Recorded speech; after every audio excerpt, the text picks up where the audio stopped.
Donc cet après-midi, la première personne qu'on a, c'est Aparecida Vilassa. Elle est professeure d'anthropologie sociale au Musée national de l'Université fédérale de Rio de Janeiro. Les recherches qu'elle mène depuis de nombreuses années chez les Wari, une population d'Amazonie brésilienne, lui ont permis de renouveler plusieurs questions classiques de la discipline. Elle a notamment travaillé sur les conceptions de la personne et du corps, les conséquences du contact et la conversion des populations amérindiennes au christianisme, et ses travaux récents s'attachent à saisir l'expérience et la nature du changement en Amazonie indigène. Elle a la gentillesse de vouloir aussi nous dire quelques mots avant de passer les vidéos qu'elle a enregistrées. Et je la remercie de s'avoir levée si tôt au Brésil. Bonjour à tous et à toutes. C'est un grand plaisir d'être chez vous, pas physiquement malheureusement, mais je suis contente de toute façon et au moins je n'ai pas besoin de porter le masque. Bon, je serai là pour les débats après et j'espère que les vidéos, ça se passe bien. Bonjour. Colonisation et civilisation indigène, infection sur la longue durée. Je voudrais vous remercier pour cette invitation à participer au colloque d'ouverture du Collège de France et dire combien j'aimerais bien me trouver parmi vous à l'occasion de cet événement si important.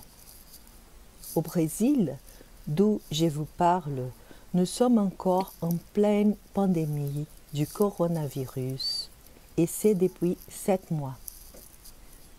Enfermée chez moi, sans pouvoir retrouver mes parents et amis, j'ai vu la pandémie se propager auprès de peuples indigènes du Brésil et causer, jusqu'à ces jours-ci, près d'un millier de décès.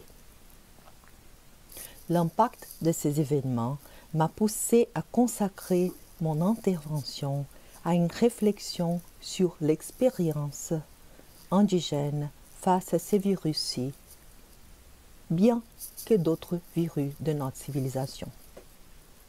Au cours des 5 siècles qui se sont écoulés depuis l'invasion européenne, des épidémies de tout genre, comme la variole, la rougeole, la varicelle, les typhus, la grippe, ainsi que plus récemment les sida, toujours sous-produits d'un processus de colonisation de longue durée, viennent terrasser les indigènes des différentes régions du Brésil. Mes amis Wari, peuple chez qui je travaille depuis plus de 30 ans, sont contaminés et effrayés par ce qu'ils appellent la maladie invisible. Pour nous, pas si invisible que cela. Non seulement parce que l'on peut examiner les virus à l'aide de puissants microscopes, mais surtout parce que nous savons que la maladie a une cause précise. Tout comme les autres zoonoses, elle trouve son origine dans les déséquilibres des relations avec les autres êtres qui habitent notre planète, marque de notre civilisation naturaliste basée, comme nous l'a enseigné Philippe Descola, sur une ontologie qui suppose une séparation morale et spirituelle entre humains et animaux.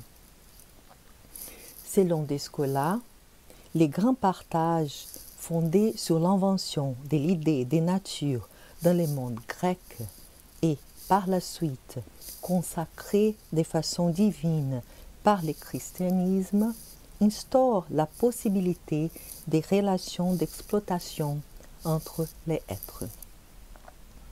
Les peuples animistes seraient, quant à eux, symétriquement opposés à nos façons de faire et de voir. Ils supposent justement une continuité morale et spirituelle entre humains et animaux, avec lesquels ils maintiennent des relations à proprement parler sociales, symétriques ou, quand elles sont hiérarchiques, fréquemment fondées sur la possibilité d'une réversibilité des positions. Aux yeux de Wari, par exemple, les proies sont humaines. Elles vivent dans leur maison, avec leur famille, cuisinent, font la fête. Si elles se font tuer ou sont consommées sans que soient observées les attentions dues, elles peuvent se venger. Introduire des maladies chez leurs prédateurs et les émener avec elles pour les transformer en parents. Il s'agit donc de relations très délicates dans lesquelles est impliquée la réversibilité des positions des prédateurs et des proies. Mon objectif ici est de recourir à l'opposition complexe entre eux et nous comme d'un outil de réflexion sur des projets civilisationnels radicalement distincts. Même si je suis consciente des ensembles artificiels sur lesquels cette opposition se base. Voyons comment il se configure. Je commence par une association originale et étonnamment actuelle faite par Lévi-Strauss en 1965 entre notre civilisation et les virus. Pour reprendre ces mots, à première vue, les virus, intermédiaires entre la vie et la matière inerte, représentent une forme particulièrement humble de la première. En effet, son organisme s'est réduit pratiquement à la formule génétique qu'il injecte à des êtres simples ou complexes, contraignant ainsi leurs cellules à trahir leur propre formule pour obéir la sienne et fabriquer les êtres pareils à lui. Son originalité consiste essentiellement dans une méthode qui sa nature intellectuelle rend impropre à engendrer d'autres civilisations des chairs et des sangs, mais qui peut leur imposer sa formule et les contraindre à devenir semblables à elle. Fin de la citation. Contrairement à ce que nous avons l'habitude de penser, nous ne sommes pas, selon l'auteur, des parasites à proprement parler. Lorsque nous consommons les richesses et les corps de ceux qui nous hébergent, nous sommes des virus, des êtres qui sont à la fois complexes du fait de leur haute capacité d'infection et simples du fait d'utiliser les substrats génético-reproductifs de leurs victimes pour se perpétuer. Dans les langages d'aujourd'hui, nous serions des hackers, des corps d'autrui, en les infectant à partir d'un attirail intellectuel et technologique complexe. Il est intéressant de voir que, dans le contexte de l'actuelle pandémie, la relation entre corps et virus est fortement basée sur un langage de guerre. Dans les médias, le virus est pris plus comme un ennemi de plus à vaincre, aussi bien individuellement que collectivement. Dans différents pays, les survivants au sortir de l'hôpital en chaise roulante portent une pancarte où l'on lit « J'ai vaincu les Covid-19 ». Et les infirmiers et médecins sont, on dit, en première ligne du combat. Cependant, du point de vue du virus, comme nous l'a rappelé Merlin Stratton dans un article récent, nous ne sommes pas ennemis, mais hôtes. Même si par la suite, accidentellement, il nous tue, nous sommes provisoirement sa demeure et sa nourriture. Le virus s'y différencie encore des autres prédateurs, ennemis, parasites et bactéries pour l'effet de forcer nos cellules à l'imiter. Voilà, me semble-t-il, le point central de la réflexion de Lévi-Strauss, en nous renvoyant au problème de la relation des différentes civilisations avec l'autorité, un thème central dans son œuvre. Dans Race-Histoire, une ode à l'importance de la diversité, Lévi-Strauss caractérise la dite civilisation occidentale par son horreur de la différence. Pour reprendre ces mots, nous ne voyons pas la diversité humaine comme quelque chose de naturel, mais comme une monstruosité. Ce thème est pris avec plus de profondeur bien des années plus tard dans Histoire des Lynx, livre qui thématise, entre autres choses, la rencontre coloniale. Contrairement à Race-Histoire, focalisée sur la perspective occidentale, la question de la différence y est abordée à partir de la mythologie indigène des Amériques. Lévi-Strauss conclut que, en opposition avec les colonisateurs, les habitants du Nouveau Monde voient la différence de façon hautement positive. La figure de la gémellarité lui permet de faire contraster deux grands ensembles mythiques, les Indo-Européens et l'Amérindien. Dans les premiers ensembles, les jumeaux, bien que dissemblables au début, comme Castor et Pollux, finissent par être conçus comme identiques. À l'inverse, dans les mythes des Amériques, les jumeaux, souvent déjà issus de pères divers, se différencient de plus en plus au long de la vie. Il nous faut néanmoins tenir compte, comme l'a fait d'innombrables fois Lévi-Strauss face à ces critiques, que l'opposition entre des types de sociétés ou civilisations, qui est placée ici de façon schématique, est instable et complexe. Cette complexité est clairement formulée dans Race-Histoire, où l'auteur observe que toutes les sociétés sont soumises à deux mouvements contradictoires, quoiqu'elles ne voient que l'un d'eux comme fruit de l'action humaine et perçoivent son envers comme résistance. D'après lui, je cite, « L'humanité est constamment aux prises avec des processus contradictoires dont l'un tend à instaurer l'unification, tandis que l'autre vise à maintenir ou à rétablir la diversification.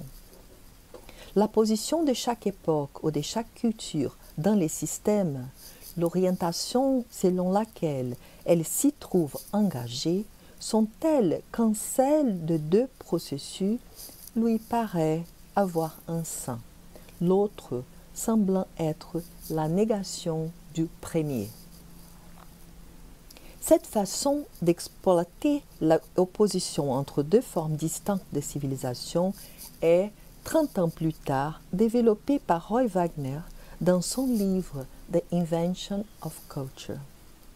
Selon Wagner, notre mode de reproduction, qu'il appelle conventionnalisante, cherche la homogénéisation des différences en soumettant celles-ci à des règles et des conventions, comprenant alors la perpétuation des différences comme quelque chose qui arrive à l'insu de nos actions, comme dans cette affirmation. Nous voulons civiliser les Indiens, mais ils n'arrivent pas à être comme nous. De l'autre côté, le peuple autochtone et autres peuples minoritaires se perçoivent un constant processus de différenciation, personnelle et collective, et voient au contraire l'homogénéisation comme un sous-produit non intentionnel qui exige de nouvelles actions allant dans le sens de la production des différences.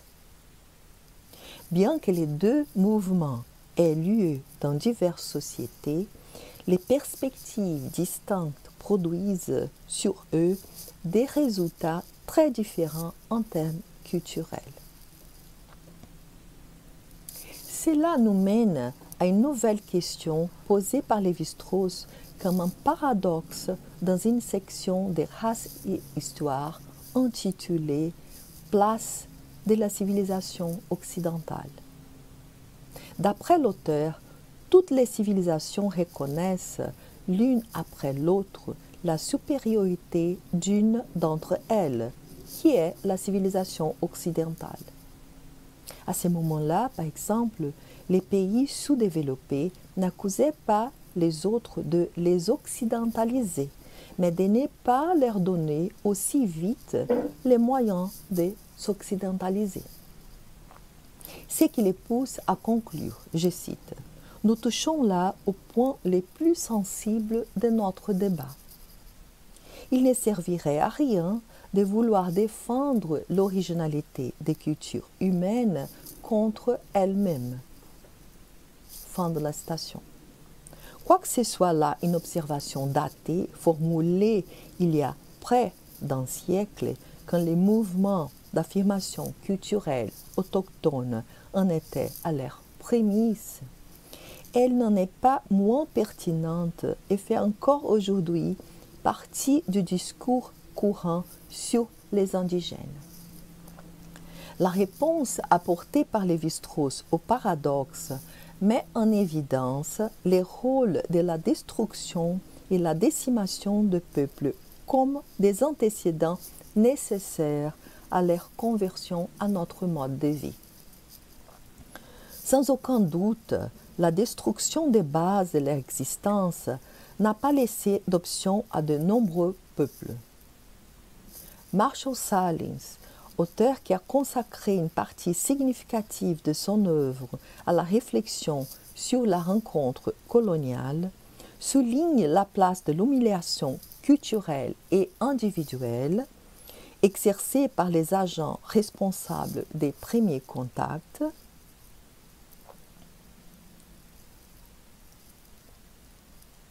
comme moteur des changements radicaux ou un mode de vie, pour employer l'expression même de Lévi-Strauss, est remplacé par un autre.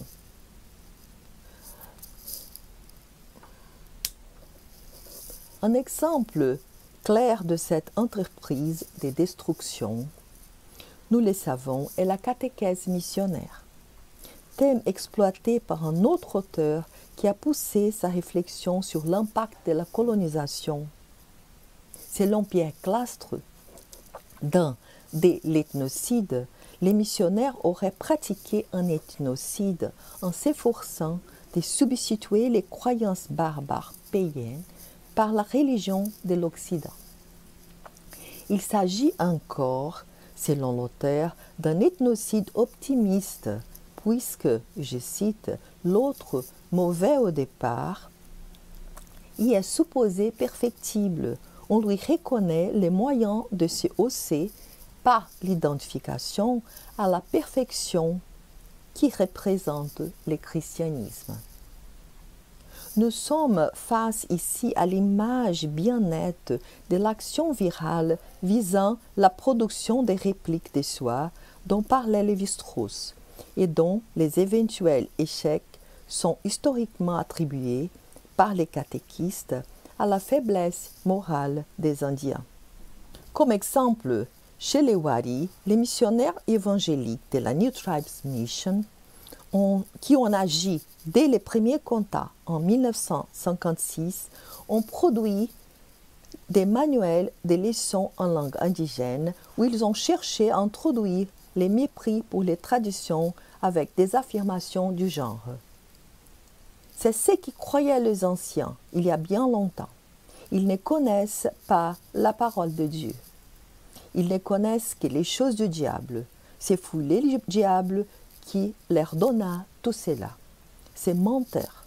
Nos anciens mentaient beaucoup.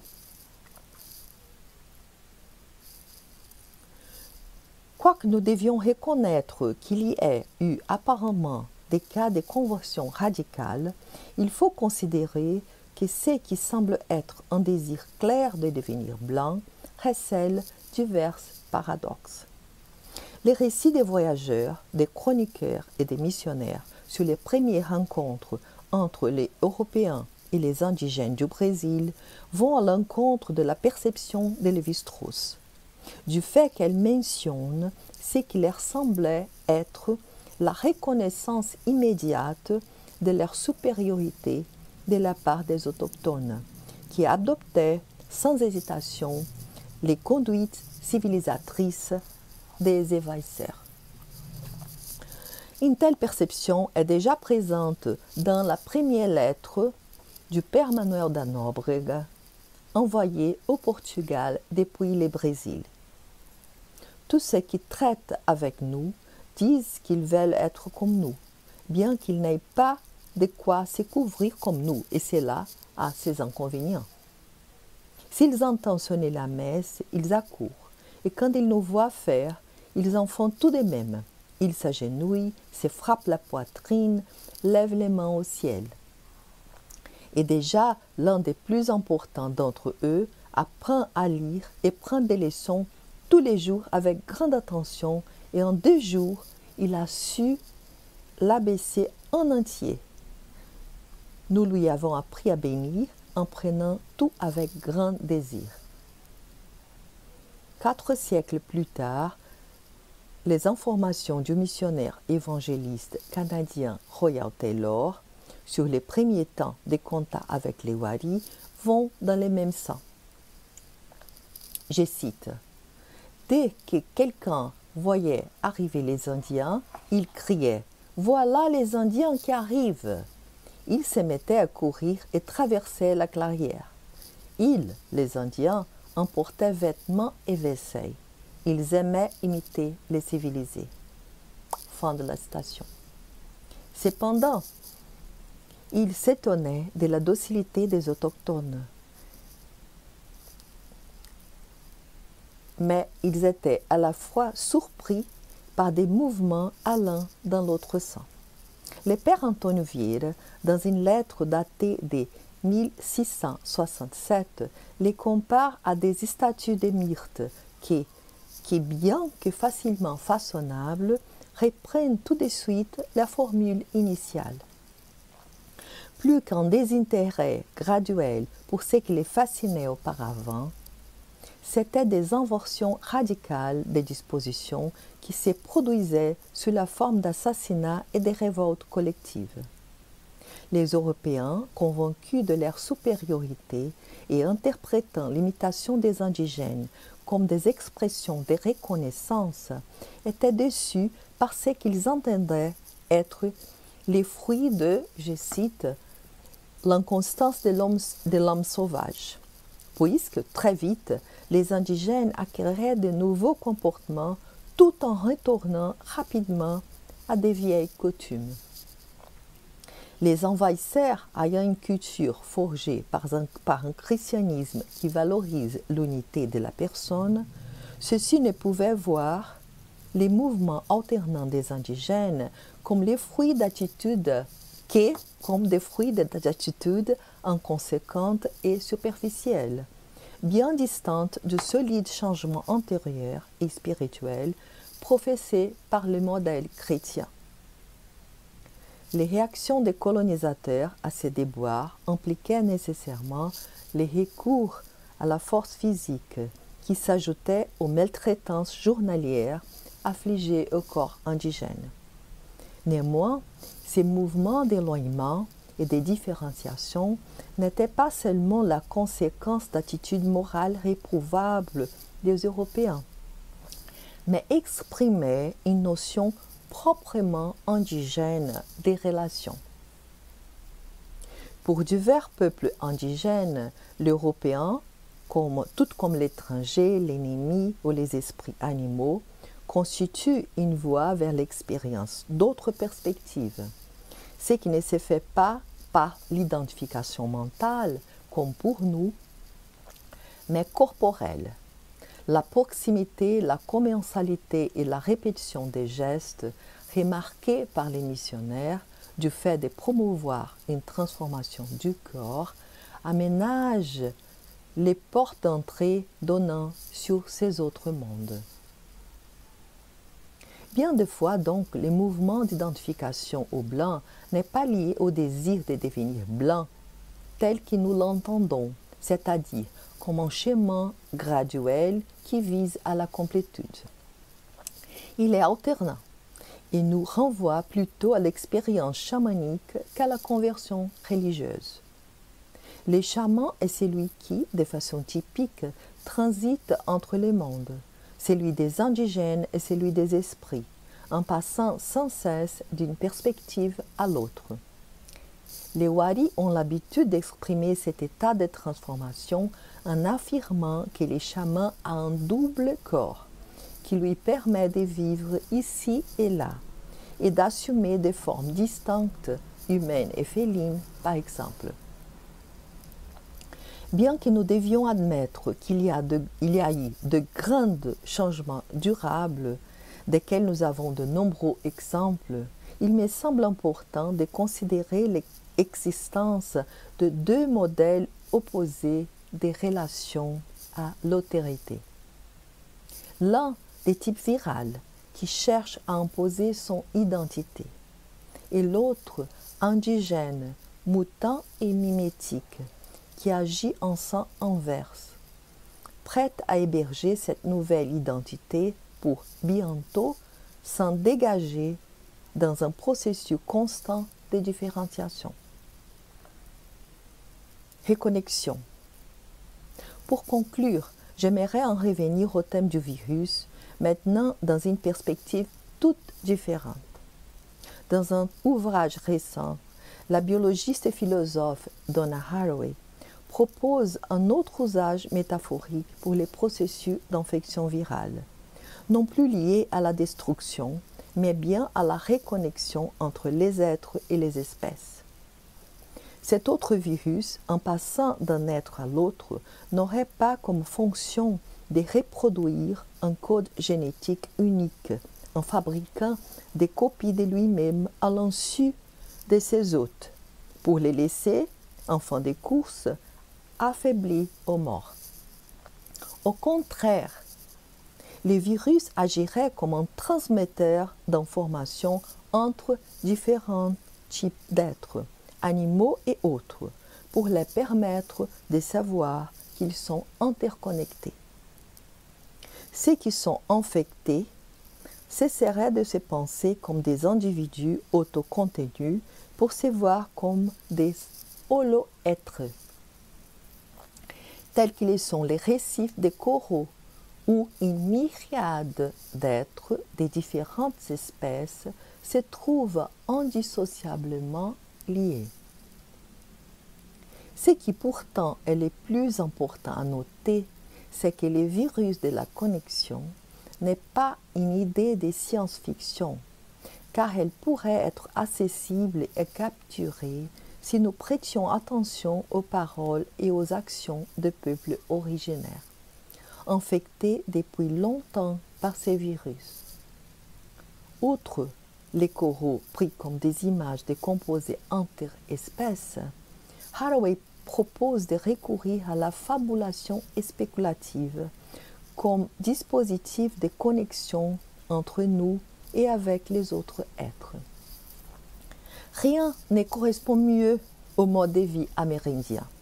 Les mythes qu'ils ont l'habitude de se raconter les uns aux autres à la tombée de la nuit sont des histoires sans fin, parce que l'une se connecte à l'autre en un processus continu de transformation qui traverse les frontières ethniques et linguistiques. Ce sont des histoires pleines d'éléments non bouclés qui offrent au récit de nombreuses et nouvelles ouvertures et connexions. Dans les mythes, les humains sont les composés dont parle Haraway, mêlés aux animaux qui changent de forme tous les temps, rattachant passé et présent, haut et bas, chaud et froid, cru et cuit.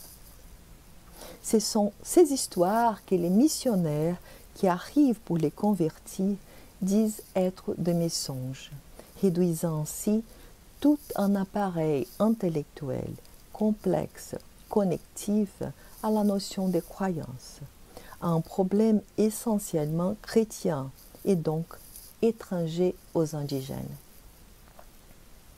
Au moyen de l'humiliation et des démonstrations de pouvoir trompeuses et devant des populations déjà blessées et détruites par des massacres et des épidémies, Ils finissent par miner cette pensée en offrant comme substitut des histoires bibliques, centrées sur une séparation claire entre les humains et les autres êtres, et où, dans la lecture dogmatique qu'en font les missionnaires, c'est la dichotomie entre les biens et les mal qui domine. Tous les points de connexion possibles sont ainsi coupés à la machette. Comme notre planète s'épuise, c'est dont maintenant nous ressentons tous les effets dans nos corps menacés ou malades, le mouvement que l'on entrevoit n'est pas celui d'une recherche de guérison, des reconnexions globales, des relations équilibrées entre le peuple et avec les autres êtres vivants. Notre civilisation virale continue sa marche à la recherche d'autres corps à exploiter.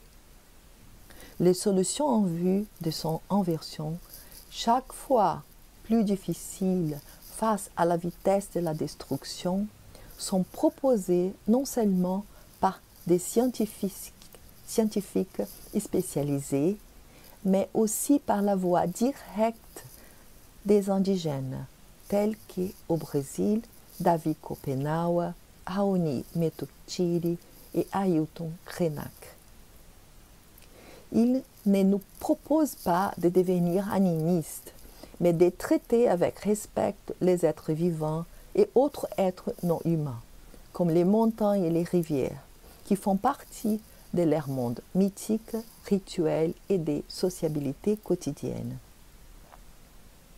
Toujours au-devant de son temps, Lévi-Strauss s'était manifesté dans la même direction bien des années auparavant, et je conclus avec ces mots. Je cite, « Qu'avais-je proposé ? De fonder les droits de l'homme non pas, comme on les fait depuis l'indépendance américaine et la Révolution française, sur les caractères uniques et privilégiés d'une espèce vivante, mais au contraire d'y voir un cas particulier des droits reconnus à toutes les espèces. On se trouverait même des plain-pieds avec l'attitude pratique que les peuples dits primitifs, c'est qu'étudient les ethnologues, ont vis-à-vis de la nature.